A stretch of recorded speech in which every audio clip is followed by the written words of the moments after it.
Hoje nós vamos continuar a nossa conversa sobre a introdução à bioquímica, falando um pouquinho sobre os sais minerais, o carbono e as suas diferentes ligações para a formação das macromoléculas, e falaremos um pouquinho sobre esses diferentes tipos de biomoléculas, lipídios, glicídios, nucleotídeos e as proteínas. Vamos lá então?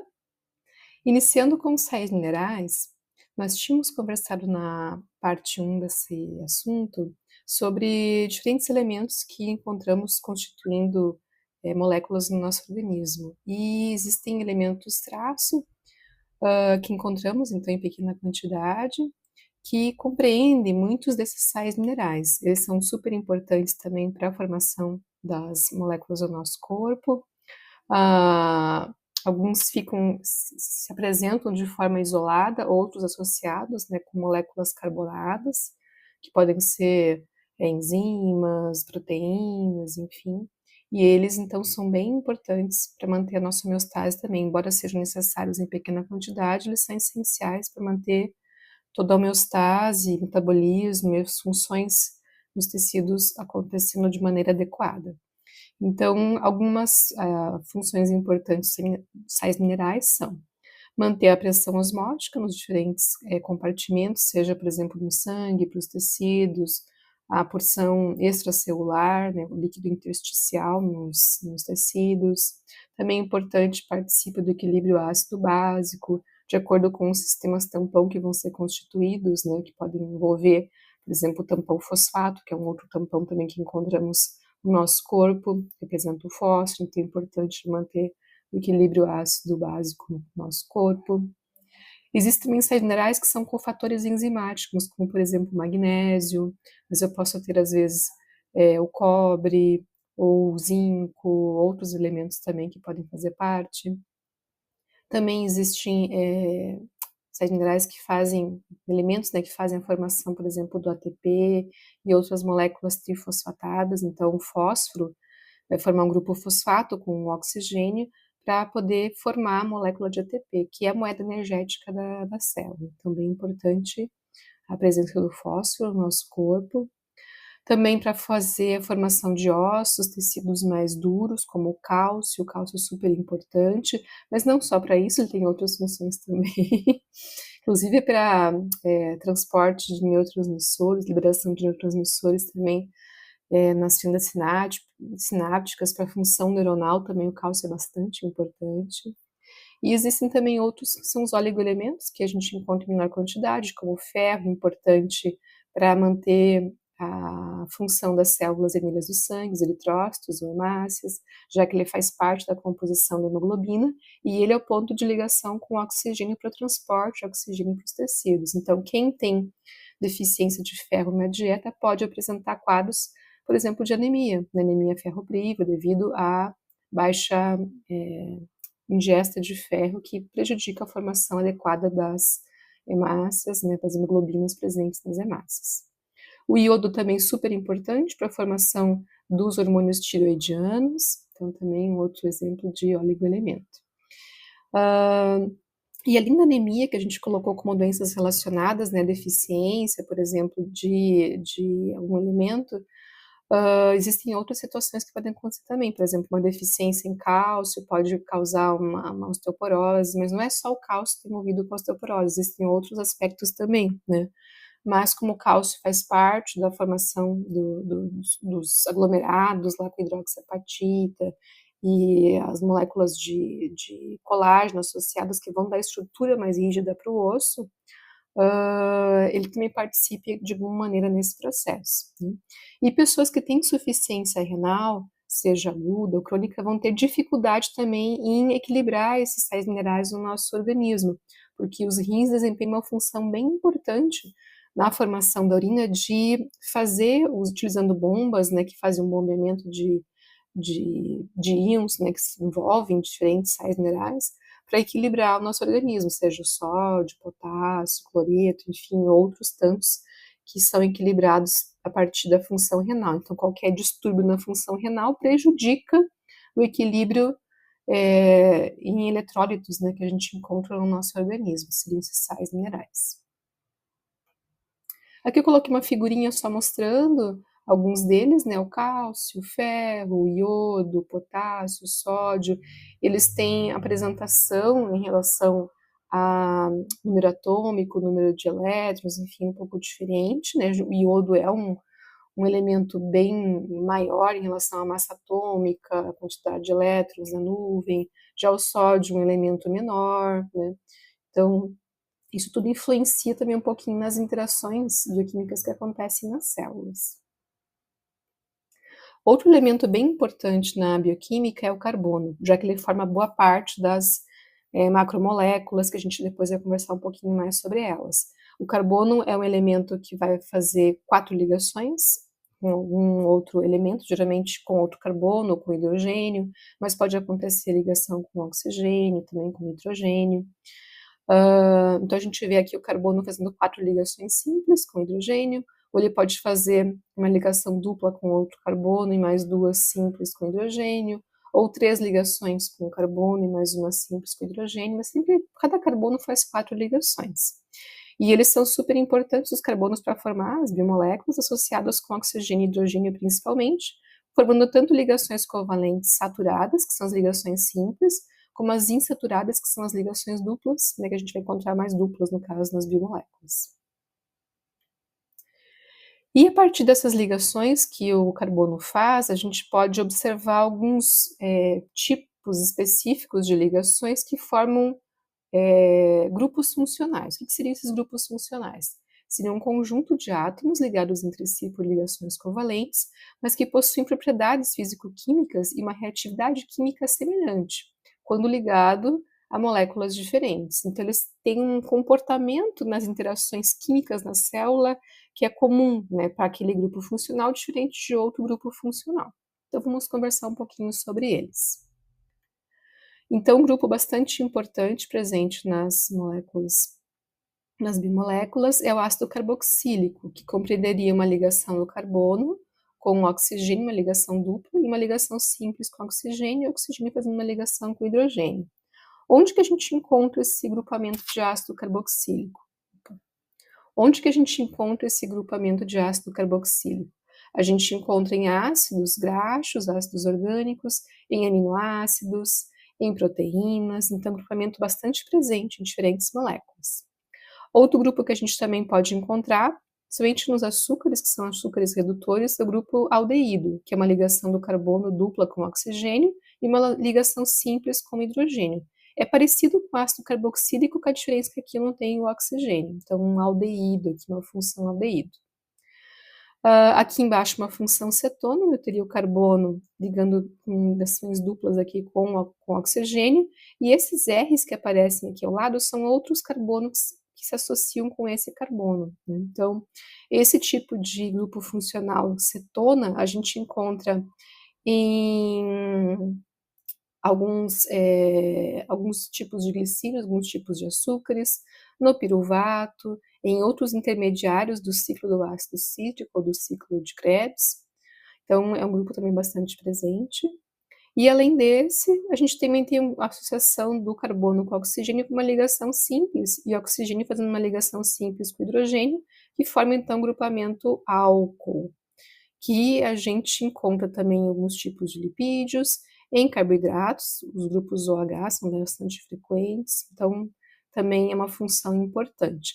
É interessante lembrar desses grupos funcionais, porque muitas vezes nos livros de bioquímica, nas aulas de bioquímica, se menciona, aconteceu uma reação do grupo carboxílico com tal grupamento naquela molécula. Então se fala sobre esses grupamentos e como acontecem as reações a partir da interação entre esses grupamentos, principalmente, é importante conhecer um pouquinho cada um deles.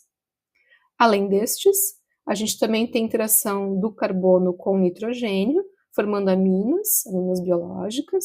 Essa ligação carbono dupla com oxigênio e uma ligação com nitrogênio e mais 2 hidrogênios, que daí são presentes nas amidas. E também a gente pode encontrar nas ligações dos aminoácidos que formam as proteínas, essa ligação do tipo amida, que é comum para as proteínas, formando uma ligação entre a carboxila e o grupo amino, forma uma ligação peptídica, que é essa ligação amida que a gente vê aqui. Nós vamos depois falar um pouquinho mais sobre aminoácidos, ligação peptídica, proteínas, depois numa aula mais à frente. E além da ligação do carbono com o nitrogênio, também é importante a gente mencionar que o carbono pode interagir também com o enxofre, formando grupos sulfidrila, como a gente vê aqui. Então, aqui o R seria o carbono, o S o enxofre e o H, o hidrogênio, interagindo com o enxofre. E onde encontramos esse grupo sulfidrila? Encontramos em algumas proteínas que têm grupo SH, então algumas delas vão apresentar esse grupamento, que é até importante para a associação entre elas também. Que essa associação vai acontecer através dessa ligação enxofre-enxofre, que é uma ligação de sulfeto ou ponte de sulfeto, que é bastante comum entre aminoácidos que têm esses grupamentos livres, como por exemplo a cisteína, que vai formar essa interação para estabilizar a estrutura terciária de proteínas. Depois que a gente for falar de proteínas, nós vamos falar novamente sobre essa interação ou ponte de sulfeto. E temos também esse tipo de ponte, que é tioéster, onde a gente vai ter essa formação dessa ponte em algumas moléculas que participam de metabolismos, envolvem a biossíntese de ácidos graxos, e também reações de transferência de grupos contendo carbono. Então, quando a gente vai falar um pouquinho mais sobre metabolismo, a gente vai talvez comentar novamente sobre esse tipo de apresentação de ligação. Uma ligação dupla do carbono com oxigênio e a ligação do carbono com enxofre. E os R's aqui são outros carbonos ligados em sequência. Então, esses são os principais grupos funcionais que encontramos na bioquímica. Aqui eu coloquei mais uma slide para comentar também sobre o grau de oxidação do carbono, como ele pode se apresentar nas biomoléculas. Aqui em cima no metano, onde ele faz só ligações com hidrogênio, ligações simples, seria a forma mais reduzida. E à medida que ele vai, então, fazendo ligações com outros elementos, como oxigênio, e também fazendo ligações duplas, né, e mais ligações com mais oxigênios aqui, até a formação do dióxido de carbono, que é o carbono fazendo ligações somente com oxigênio. Aqui eu tenho o carbono na forma mais oxidada, que é o que teria menos energia quando a gente pensa na quebra dessas ligações para a formação de energia no nosso organismo. As moléculas que são mais reduzidas, que têm só ligações carbono-carbono, carbono-hidrogênio, são aquelas que quando rompe-se a ligação, a gente tem liberação de uma energia que forma mais quantidade de ATP do que, como por exemplo, uma ligação carbono-oxigênio, ou mesmo ligações duplas, né, que a gente tem também carbono-oxigênio. Então aqui metano, aqui um grupamento álcool, aqui o grupo funcional aldeído, grupo funcional ácido carboxílico, e aqui o carbono no mais alto grau de oxidação, que é o dióxido de carbono, que justamente é o produto final do nosso metabolismo, já que é o carbono no mais alto grau de oxidação. Então, quando nós expiramos, liberamos CO2 pela expiração, nós estamos liberando o que sobrou da oxidação das moléculas carbonadas que a gente se alimentou, seja glicídios, lipídios, enfim, e esses carbonos sofreram oxidações até a formação do dióxido de carbono, que é o carbono que a gente, então, elimina a partir da expiração.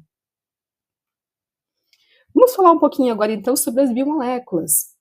Então, são moléculas bem grandes, são macromoléculas, elas formam grupos bem importantes, e para a formação dessas biomoléculas, então, o carbono faz ligação com outros carbonos ou com outros elementos, a partir de ligações covalentes, formando as moléculas em si, mas a gente também pode mencionar que existem interações não covalentes que são bem importantes, que participam da interação de uma biomolécula com a outra, de uma macromolécula com a outra, que são as ligações não covalentes, que podem ser eletrostáticas, quando a gente tem envolvimento de cargas elétricas em uma molécula e outra, então positivo atraindo negativo para a interação. As pontes de hidrogênio, que já comentamos sobre elas, que são formadas a partir de oxigênio e hidrogênio, oxigênio e nitrogênio, principalmente. E as interações a partir de grupamentos apolares, que envolvem interações de Van der Waals e interações hidrofóbicas. Então, as moléculas também que não são tão hidrofílicas assim, elas também fazem interação a partir desses tipos de interação mais hidrofóbica.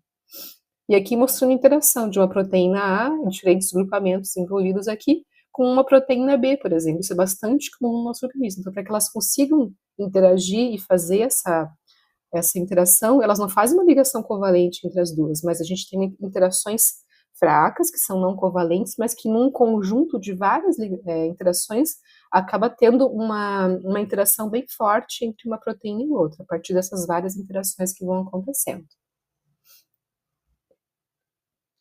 Bem, do que as biomoléculas são formadas? Elas são formadas a partir de, a maior parte delas, né, de estruturas monoméricas, então são monômeros, que é como se fossem contas de um colar de contas, porque a partir desse monômero eles podem se associar, né, vários outros monômeros, como se fossem contas de um colar, e formar, por exemplo, a associação de 2 monômeros formando um dímero, 3 monômeros formando um trímero, e assim vai, né, 4 tetrâmeros, e os polímeros, né, que seriam então os vários monômeros associados entre si, formando tanto cadeias lineares, assim como a gente vê nessa figurinha ilustrativa, como também cadeias ramificadas, dependendo do tipo de polímero que nós vamos estar avaliando.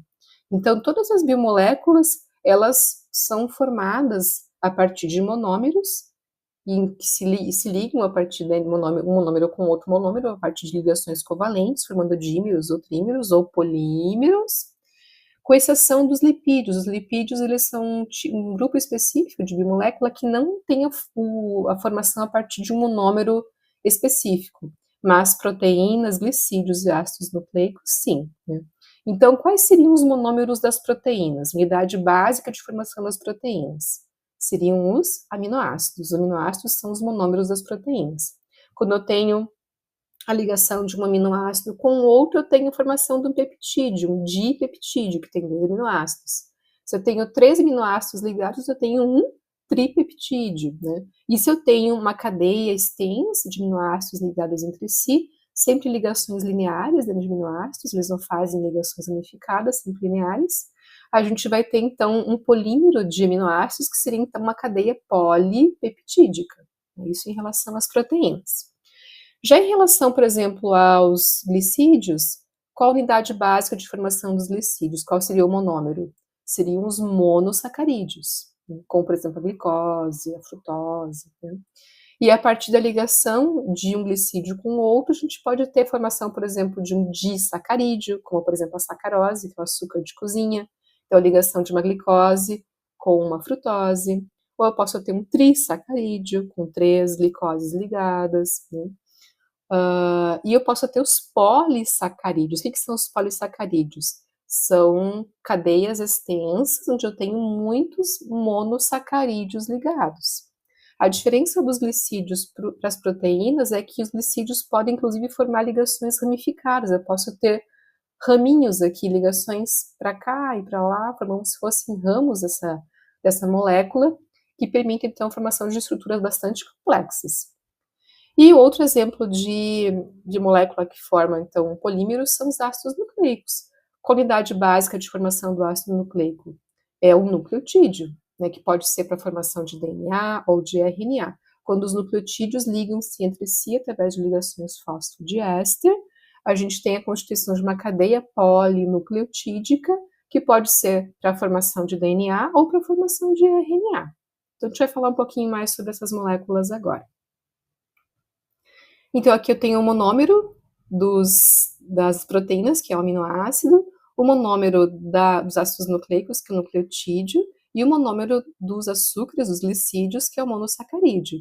A partir da ligação peptídica entre aminoácidos, né, entre si, a gente tem a formação de polipeptídeos, que são as proteínas, de polinucleotídeos, a partir de ligações fosfodiéster, formando então DNA e RNA, e também polissacarídeos, ligando monossacarídeos, vários aqui, polissacarídeos, como por exemplo o glicogênio, o amido, e formam estruturas bastante complexas.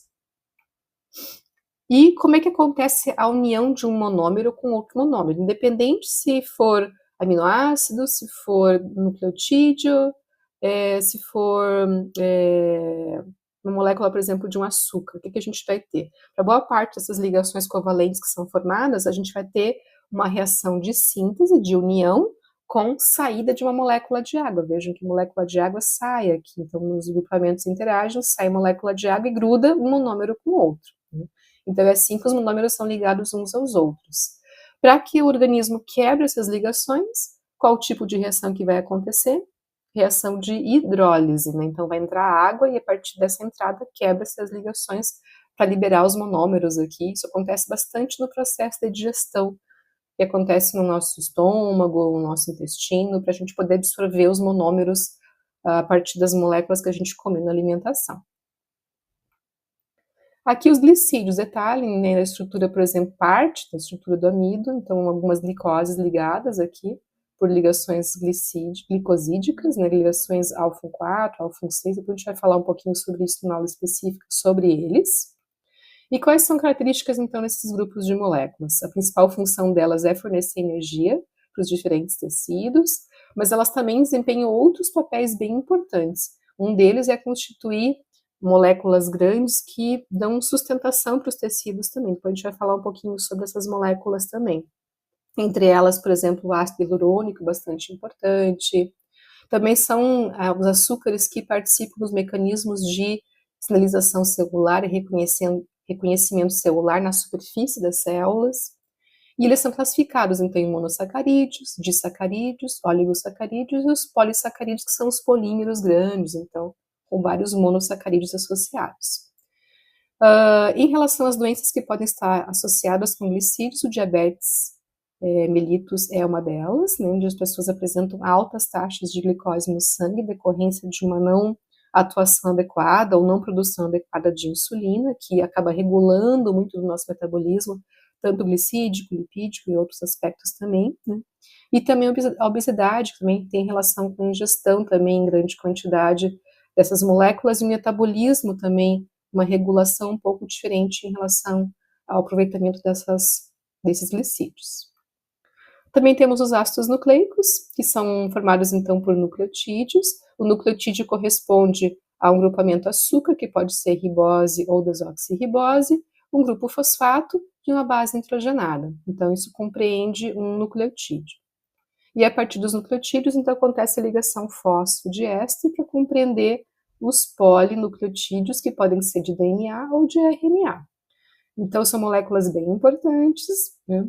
Eles vão, DNA, no caso, forma estruturas dos cromossomos, que apresentam toda aquela codificação de bases, que tem a estrutura e as informações dos nossos genes, e as diferentes moléculas de RNA que participam da síntese de proteínas e da regulação da expressão de genes também, né?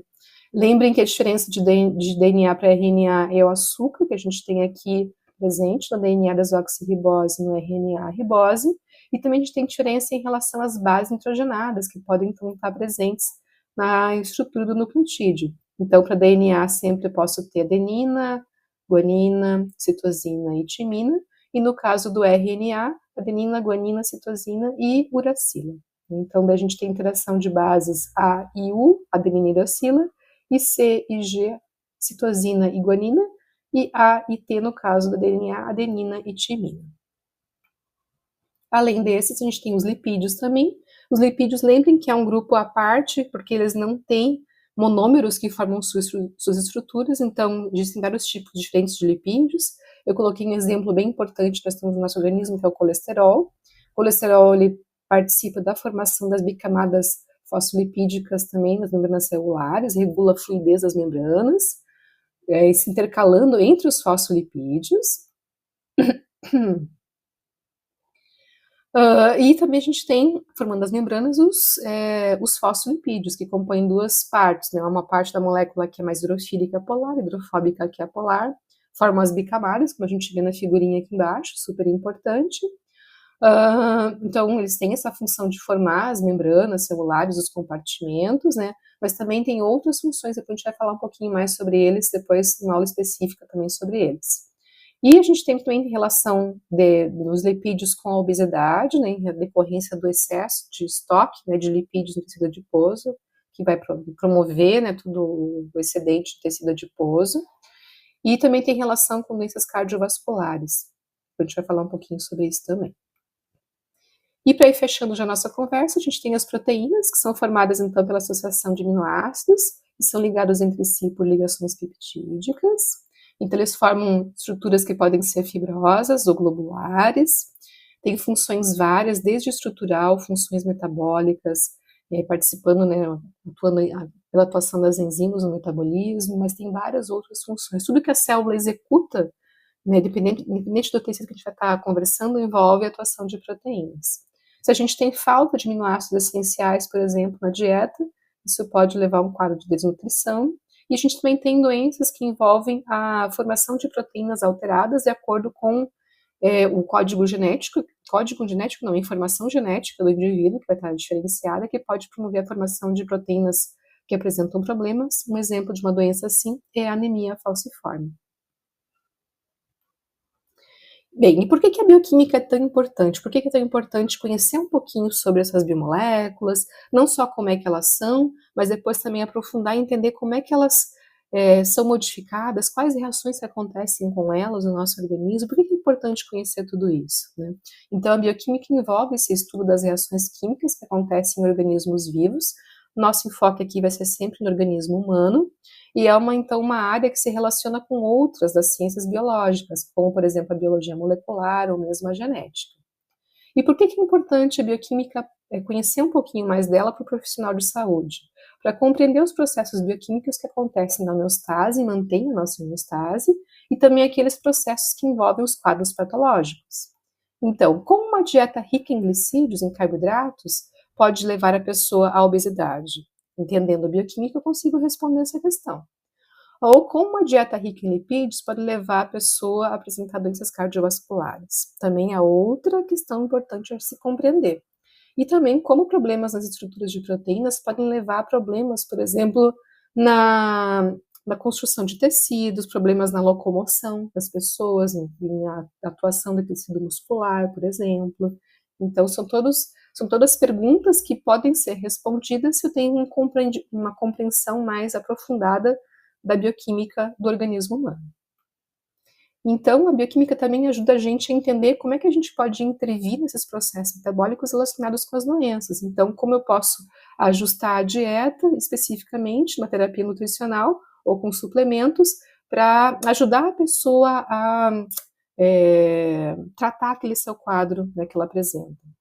Ou, por exemplo, usar medicamentos na farmacoterapia que, de alguma maneira, atuam no metabolismo, modificando esse metabolismo, de modo a pessoa reduzir o seu risco, por exemplo, para doença cardiovascular, quando a gente tem alguns medicamentos que podem ser usados, entre eles as estatinas, que atuam no metabolismo do colesterol, por exemplo.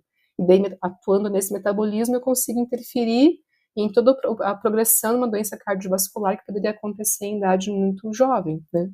Assim como também outros tipos de terapias, como a eletroterapia ou termoterapia, que são usados mais pela fisioterapia, né? Então, existe um rol bem extenso de intervenções que podem ser realizadas, e a bioquímica dá esse arcabouço básico para que você possa compreender como depois tratar esse indivíduo em diferentes condições.